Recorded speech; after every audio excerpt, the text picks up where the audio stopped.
কি ব্যাপার, তোমার তো কোনো কমন সেন্স নাই? দেখছো যে এখানে হাজবেন্ড ওয়াইফ বসে খাচ্ছে, এখানে এসে দাঁড়িয়ে আছো। উনি আপনার হাজবেন্ড হলেও আমার বাবা। আমি সবসময় আমার বাবার সাথে একসাথে খাই।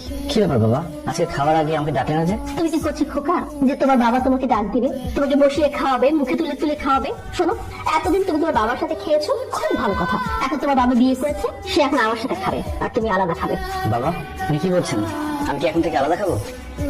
সোহেলা, খাবার টেবিলে সবাই মিলে একসাথে বসে খাওয়ার আর ওদেরটাই আলাদা। আমরা সবাই মিলে একসাথে খাবার খাই। আমার এত আনন্দের দরকার নেই বাসা। আর তুমি আমি বসে খাচ্ছি, এর মধ্যে আরেকজন দাঁড়িয়ে আছে, মানে আমার ভালো লাগে না, খুবই আনকমফোর্টেবল লাগে। তুমি এখন দাঁড়িয়ে আছো কেন? যাও, আমাদের খাওয়া শেষ হবে, তারপর এসে তুমি খাবে। সবাই যে একসাথে বসে খেতে হবে এমন কোনো কথা নাই। আর তোর মা যখন চাইছে না, তুই পরে আলাদা ভাবে খেয়ে নিস, কেমন? উনি আমার মা না, বাবার এক কথা বলবেন আমাকে। উনি আমার মা হলে আমাকে আলাদা খেতে বলতেন না। উনি আমার সৎ মা, আর সৎ মা কখনো আপন হয় না। উনি আচরণে উনি বুঝিয়ে দিয়েছে উনি আমার সৎ মা। So further